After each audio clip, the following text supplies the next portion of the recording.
안디옥 교회 문제가 일단락되고 교회가 평안해졌습니다.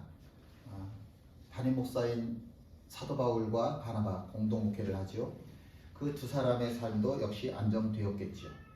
그러던 중에 편안한 중에 사도 바울이 갑자기 2차 전도 여행을 떠나자라고 바나바의 이야기를 꺼냈고, 바나바는 좋지요 라고 대답을 했습니다. 여기까지는 좋았습니다. 그런데 바나바가 떠나긴 떠나는데 이번에 마가를 데리고 가면 좋겠습니다 라고 자기 의견을 내세웠습니다. 두 사람의 의견, 바울은 무슨 소리냐, 안 된다. 바나바는 한번 떠났다고 해서 어떻게 그 사람을 안 받아들일 수가 있냐, 이번에도 데리고 가서 다시 한번 기회를 주자. 그렇게 두 사람의 의견이 서로 맞부딪혔고 이 두 의견이 봉합되지를 않아서 결국은 따로따로 선교를 떠나게 되어지지요. 39절 말씀 함께 있습니다. 서로 심히 다투어 피차 갈라서니. 두 사람의 모습을 이렇게 표현합니다. 서로 심히 다투어서, 아주 심히 다투어서 피차 갈라서니 라고 말씀을 하는데, 우리 지난주에 말씀 나눴죠. 피차 갈라서니, 심히 다투어 피차 갈라서니 라고 하는 말씀은 다투었다라고 하는 뜻도 있지만 어떤 뜻도 있다? 서로 격려하며 헤어졌다 라고 하는 뜻도 있다고 하였습니다. 사도 바울은 바나바를 향해서 그렇게 이야기할 수 있겠죠.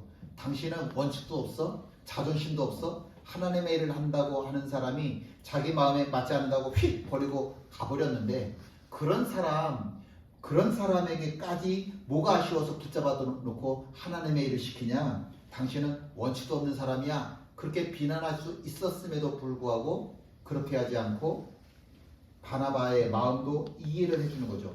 나는 이렇게 생각하지만 당신은 당신 나름대로 넘어진 사람도 다시 세워주는, 다시 한번 기회를 주고자 하는 하나님의 마음을 품었군요 라고 사도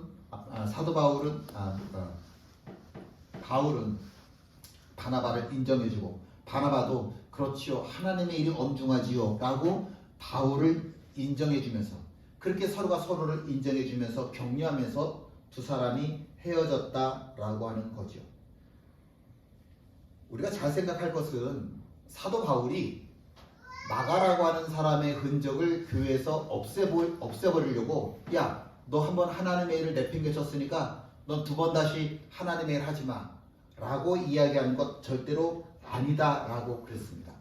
다툼이라고 하는 말에는 또 무슨 뜻이 있냐면 격려, 자극이라고 하는 뜻도 있다고 했죠. 다른 사람과의 다툼. 근데 다른 사람과의 다툼만 있나요? 내 안에서의 다툼, 자기 자신과의 다툼이라고 하는 것도 있잖아요. 그럼 이렇게 볼 수 있잖아요. 사도 바울이 마가에게 네 안에서 너 자신 무기력하고 힘들다고 도망가고 싶은 그런 네 자신 속에서의 너와의 싸움, 너 자신과의 싸움을 싸워라 라고 자극한다 라고 하는 뜻도 될 수 있잖아요. 좀 자극을 주고 싶은 거죠.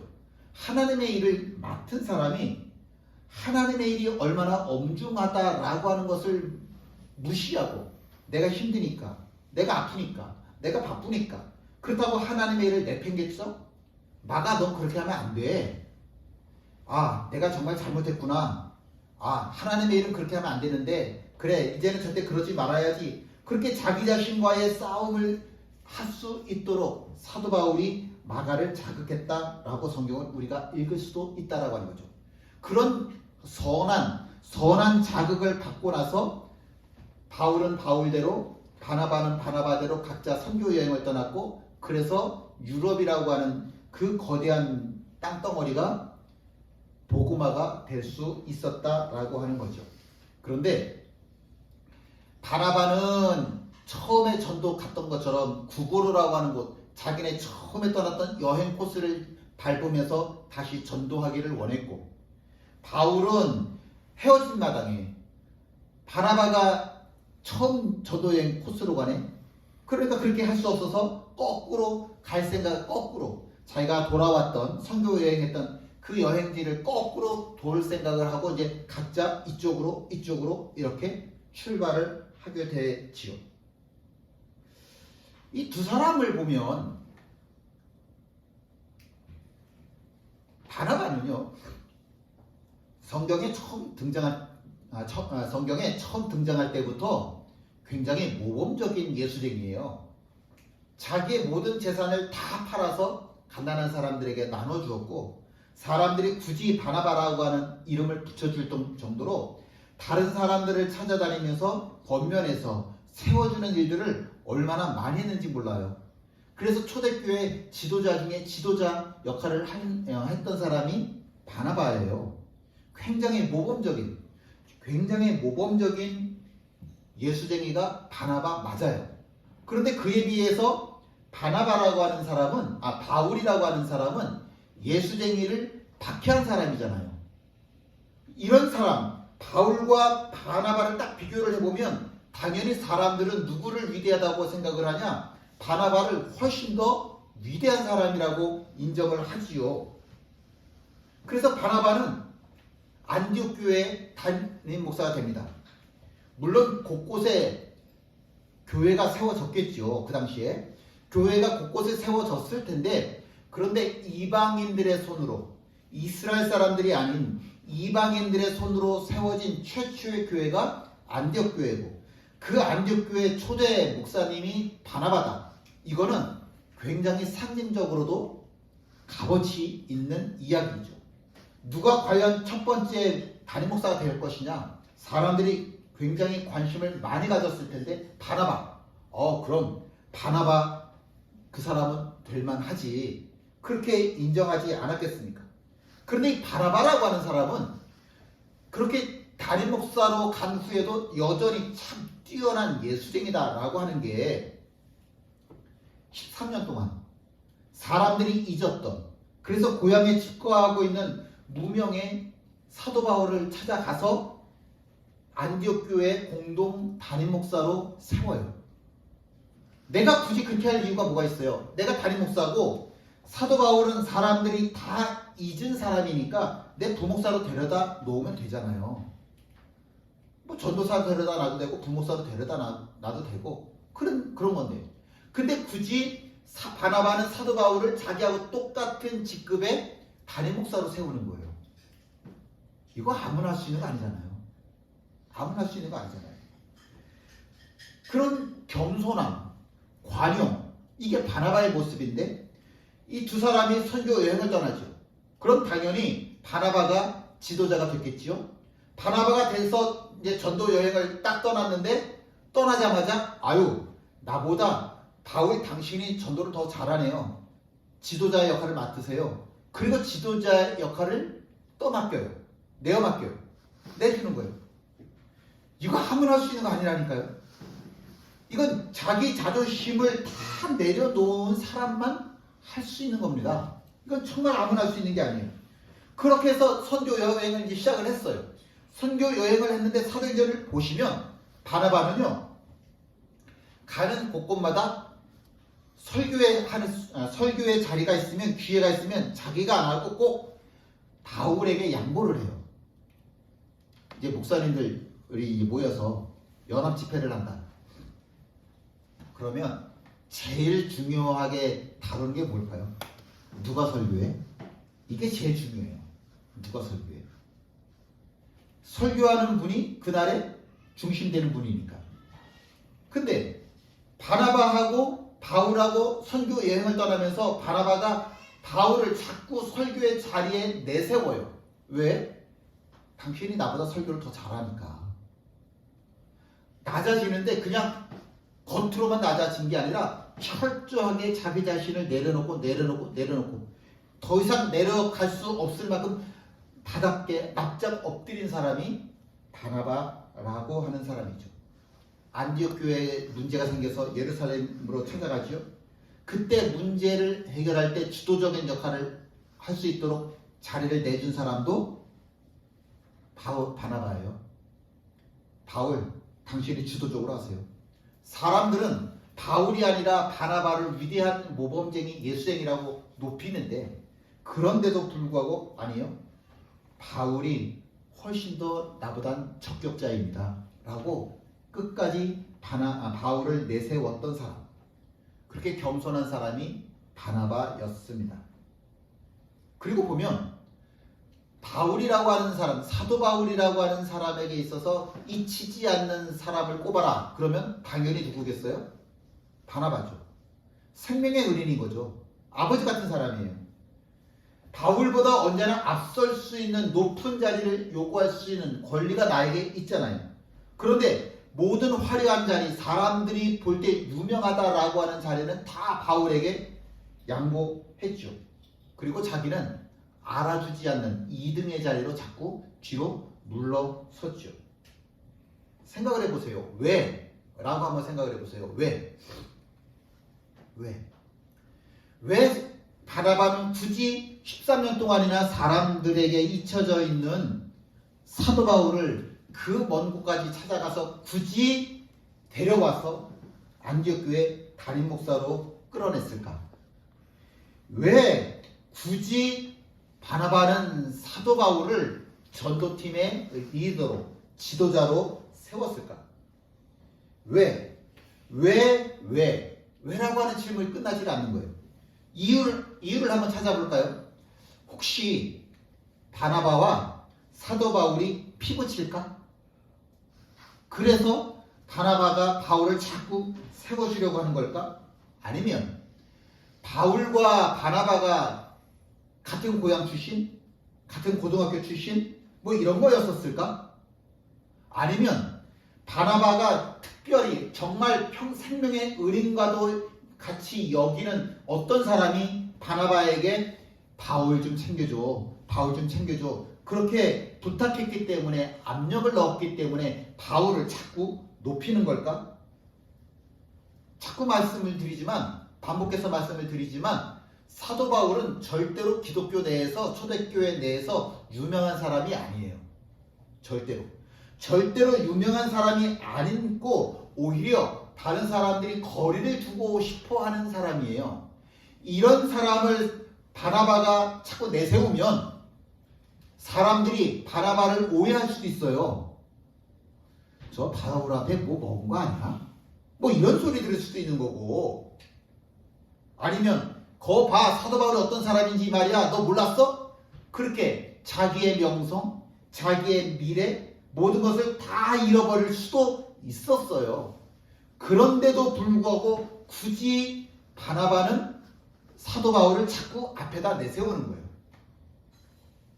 꼭 그렇게까지 해야 돼? 바나바에게 물어보면 바나바는 뭐라고 얘기하냐면, 그럼 왜? 하나님께서 원하시잖아. 사람이 세상을 살다 보면 혈연, 지연, 또 뭐죠? 혈연, 학연, 지연, 이 세 가지 고리관들 따라다니잖아요. 내가 태어나면서부터 혈연이라고 하는 관계로 맺어지는 거고, 내가 공부하다 보면 학연이라고 하는 게 맺어지는 거고, 내가 살다 보면 지연이라고 하는 게 맺어지고, 그 어떤 관계에서도 바나바와 바울은 연결고리가 없었어요. 딱 한 가지만 있었죠. 딱 한 가지. 십자가. 예수님이 날 위해 죽으셨잖아. 그거. 예수님께서 저 사람을 위해서도 죽으셨잖아. 이 십자가만이 바울과 바나바 사이의 유일한 연결고리인 거죠. 그거 아니면 없어요. 그거 아니면 아무것도 없었어요. 아무런 공통점도 없는, 십자가 외에는 아무런 공통점 없는 사도 바울을 위해서 바나바는 철저하게 자기의 모든 기득권을 다 포기를 하는 겁니다. 그러면요, 생각해 보자고요. 성경에 예수님 말고 자기의 기득권을 이토록 다 포기했던 사람이 누가 있었을까? 없어요. 아무도 없어요. 바나바 말고는 자기의 기득권을 철저하게 포기했던 그 누구도 성경에는 기록되어 있지를 않습니다. 기독교 역사상 가장 위대한 사람을 손꼽으라고 하면 역시 사도 바울이죠. 근데 사도 바울이 만약 예수님을 못 만났다면 평생을 예수쟁이들을 박해하는 사람으로 마감했겠죠. 만약에 사도 바울이 바나바를 못 만났다고 하면 그냥 폭도로 살다가 예수 믿어서 사람들이 버려서 어쩔 수 없어서 저 고향에서 칩거하다가 죽은 사람, 이렇게 기억되겠죠. 그런데 사도 바울이 예수님을 만나면서 예수쟁이로 살 수 있는 기회를 얻었어요. 최고의 축복이죠. 내가 예수쟁이로 살 수 있다라고 하는 거 최고의 축복이죠. 나에게 예수님께서 새 생명을 주셨으니까 내가 예수 만났다라고 하는 것, 예수쟁이로 산다라고 하는 것 최고의 축복 맞아요. 그런데 바울이 바나바를 못 만났다고 하면 어떻게 됐을까? 아무도 나를 믿어주는 사람 없어. 아무도 나에게 기회 주는 사람이 없어. 아무도 나를 세워주려고 하는 사람 없어. 그럼 어땠을까? 부활의 주님이 사도 바울에게 아버지 같은 역할을 했다고 한다면 바나바는 사도 바울에게 어머니같이 양육하는, 지지하는 역할을 감당해 준 거죠. 이건 정말 최고의 축복이에요.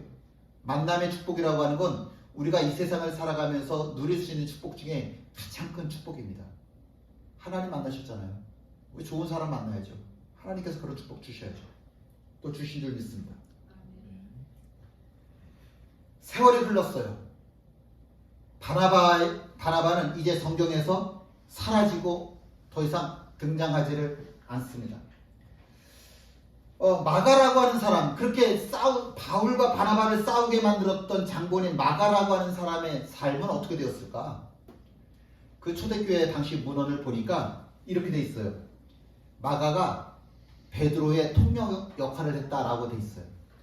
베드로가 예루살렘 안에서만 목회를 한 게 아니라 예루살렘 밖으로, 이스라엘 밖으로 다니면서 복음을 전했는데 베드로는 그 당시 우리가 지금 영어를 쓰는 것처럼 그 당시에는 헬라어가 세계 공통어거든요.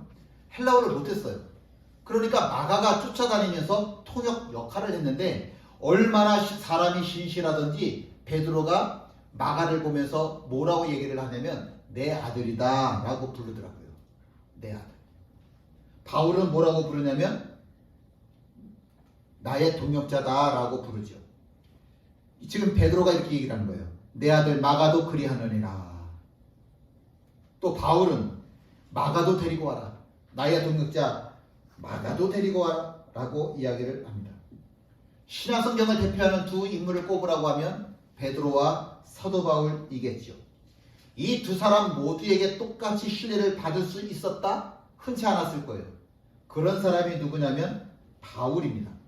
사도 바울이 무작정 마가 넌 하나님의 일을 내버린 사람이니까, 내팽개친 사람이니까 넌 안 돼. 그리고 무작정 없애려고만 했다면, 무시하려고만 했다고 한다면, 또 바나바가 하나님의 마음으로 그저 마가를 아무것도 따지지 않고 끌어안아 주지 않았다고 한다면 우리가 알고 있는 마가복음은 존재하지 않을 거예요.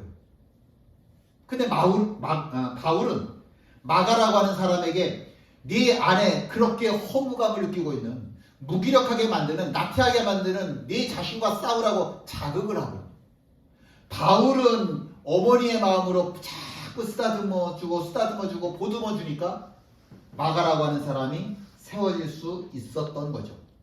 바울과 바나바는 정말로 이 세상에서 가장 위대한 사도임에 틀림이 없습니다.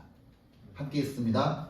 운동장에서 다름질하는 자들이 다 달릴지라도 오직 상을 받는 사람은 한 사람인 줄을 너희가 알지 못하느냐.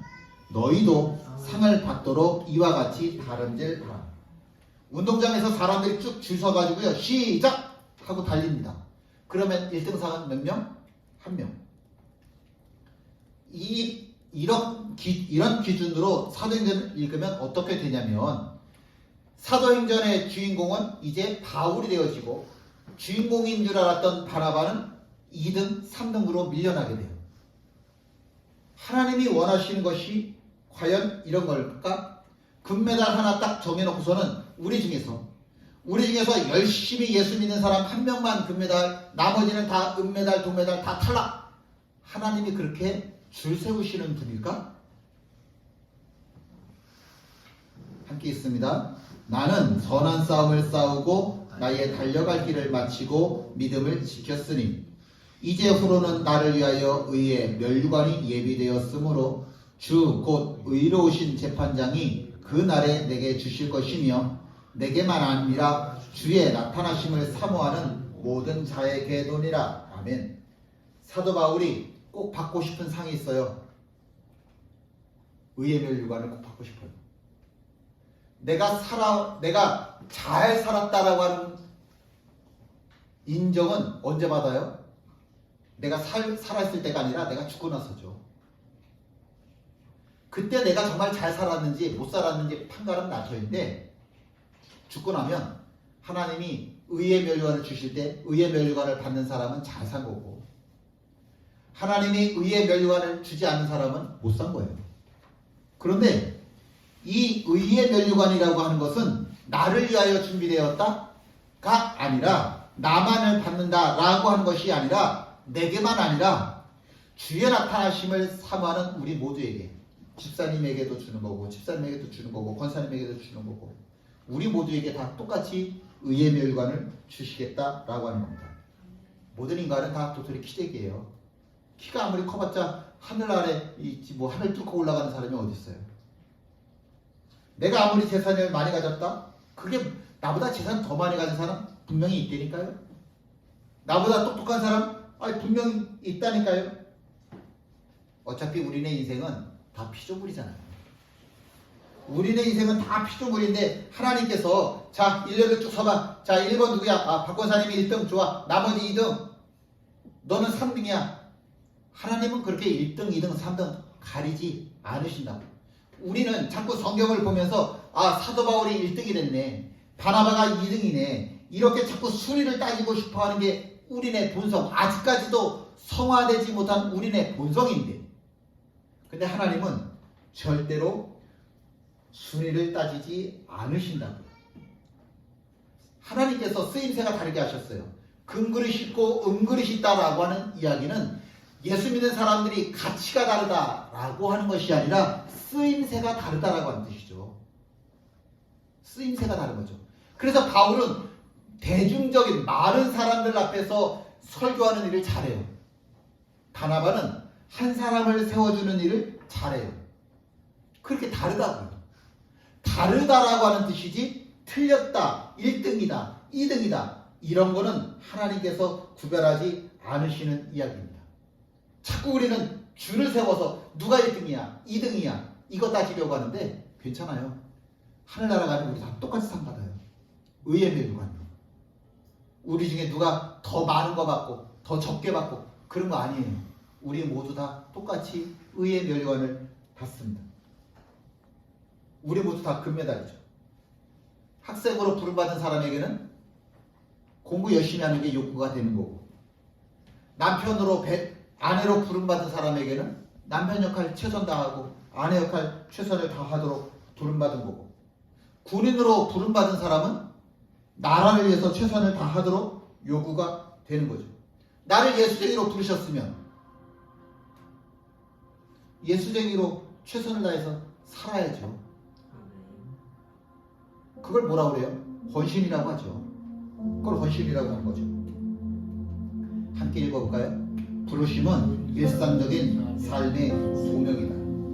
열심히 사셔야 돼요. 근데 어디서 열심히 사시냐? 내가 지금 하고 있는 일을 열심히 하셔야 돼요. 설거지 열심히 하셔야 돼요.